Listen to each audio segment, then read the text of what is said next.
ভারতের লোকসভা নির্বাচনে প্রত্যাশিত ফল পেতে ব্যর্থ হয়েছে সদ্য শপথ নেয়া নরেন্দ্র মোদীর দল বিজেপি। ফলে প্রথমবারের মতো জোট শরিকদের ওপর নির্ভর করেই সরকার গঠন করতে হয়েছে গত ২ মেয়াদে দাপটের সঙ্গে ভারতকে শাসন করা দলটি।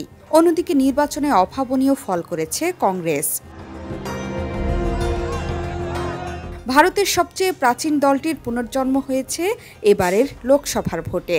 আগেরবারের চেয়ে প্রায় দ্বিগুণ আসন পেয়েছে ইন্ডিয়া জোট। প্রায় সমানে সমান টেক্কা দিয়েছে মোদীর এনডিএ জোটকে।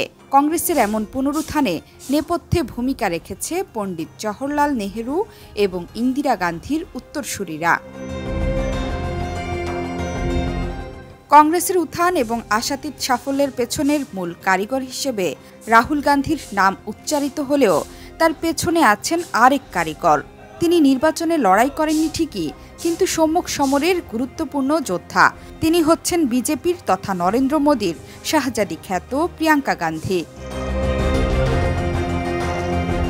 রাহুলের একমাত্র এবং বড় বোন সক্রিয় রাজনীতিতে প্রবেশ করেন ২০১৯ সালে। ক্যারিশমেটিক প্রিয়াঙ্কাকে নিয়ে তখন গণমাধ্যমগুলোতে হয়েছিল ইতিবাচক আলোচনা। সেই প্রমাণও তিনি রেখেছেন। কয়েক বছরে কংগ্রেসের চেহারা আমূল বদলে ফেলেছেন ইন্দিরা গান্ধীর প্রিয় নাতনি প্রিয়াঙ্কা। চেহারা, চালচলন, কথাবার্তা, মানুষকে কাছে টানা প্রিয়াঙ্কার একটি দারুণ ক্ষমতা। তিনি যে ইন্দিরা গান্ধীর নাতনি এবং রাজনৈতিক পরিবারের সন্তান, সেটি তাকে দেখলে বা তার কথা শুনলেই বোঝা যায়। মনে করা হয় রাহুলের পরিণত হয়ে ওঠার পেছনে বোন প্রিয়াঙ্কার অবদানই বেশি।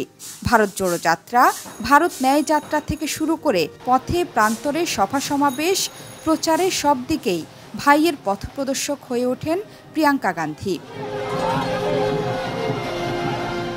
সেই প্রিয়াঙ্কা এবার নেপথ্যে কংগ্রেসের হাল ধরেছেন। তার প্রতি অগাধ বিশ্বাস ছিল ইন্দিরা গান্ধীরও। জানা গেছে প্রকাশ্যে তিনি প্রিয়াঙ্কার রাজনৈতিক ভবিষ্যৎবাণী করে গেছেন।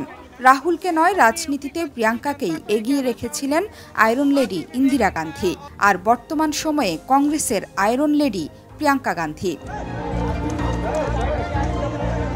কারণটা সবারই জানা। এবারের নির্বাচনে এতটা ব্যাকফুটে যেতে হবে মোদীর বিজেপিকে, সেটি অনুমানে আনেনি কেউই। রাজনৈতিক বিশ্লেষকরা বলছেন, কংগ্রেসের এমন আশা জাগানিয়া ফলের নেপথ্যে অন্যতম কারিগর প্রিয়াঙ্কা গান্ধী। নিজে প্রার্থী না হলেও ভোটের মাঠ চষে বেরিয়েছেন ইন্দিরা গান্ধীর এই নাতনি।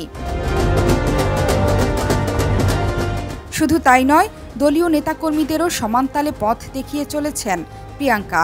নির্বাচনে নিজের কথা অর্থাৎ সুবক্তা হিসেবে তুমুল খ্যাতি অর্জন করেছেন প্রিয়াঙ্কা। নরেন্দ্র মোদীর সমালোচনা করতেও পিছপা হননি গান্ধী পরিবারের এই কন্যা। কারণ বছরের পর বছর ধরে বিজেপি নেতাদের ব্যঙ্গ বিদ্রূপ সহ্য করতে হয়েছে ভাই বোনকে। কখনো রাহুলকে পাপ্পু আর প্রিয়াঙ্কাকে শাহজাদি বলে বারবার উপহাস করেন বিজেপি নেতারা। কিন্তু বিরোধীদের কটাক্ষ এবার আর হালে পানি পেল না। এবারের ভোটে মোদীকে দেখিয়ে দিলেন রাহুল প্রিয়াঙ্কা। সরকার গঠন করলেও শরিকদের নিয়ে ব্যতিব্যস্তই থাকতে হচ্ছে প্রধানমন্ত্রী নরেন্দ্র মোদীকে।